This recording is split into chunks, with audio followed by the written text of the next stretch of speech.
With two big plays, the Eagles raced away from the Vikings and into the divisional round of the NFC playoffs. And with the 26-14 win, the Eagles spoiled the Vikings' first home playoff game in 8 years. Philadelphia was looking for an opening, and the defense capitalized on one when the Vikings quarterback committed a costly error. The Eagles expected to get a mistake out of Tavares Jackson that could turn the game, and it kind of did when Asante Samuel picked off a pass and ran back for a touchdown. It was a huge play in the first half, and it kind of swung all the momentum toward the Eagles.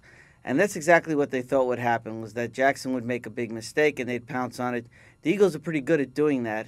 And against a team that doesn't have a lot of playoff experience like the Vikings, it worked out perfectly. And when Philadelphia held a slim 16-14 lead midway through the fourth quarter, another game changer emerged. The Eagles' star running back, Brian Westbrook, didn't do a lot in the game until the fourth quarter, but then he had a magnificent 71-yard run with a short pass from Donovan McNabb.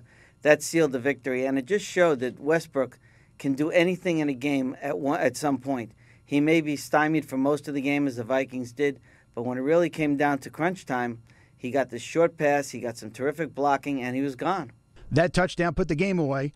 It also made some question how Minnesota used its own star running back, Adrian Peterson. He scored 2 touchdowns, but he ran just 20 times for 83 yards.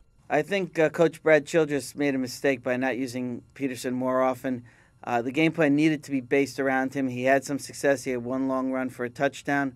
I think also Chester Taylor played pretty well when he came in to spell Peterson, but they tended to get away from that too much. And again, that was Childress coaching his first time in the playoffs as a head coach. Maybe he was a little bit overwhelmed with the situation, didn't come with the right calls all the time. And then when you rely on a guy like Tavares Jackson, who's very untested, bad things can happen, as happened with the Samuel interception and some other turnovers. Up next for the Eagles, the division rival Giants. They will face them Sunday in East Rutherford, where they beat the defending Super Bowl champs back in Week 14. Dave Ferry, The Associated Press.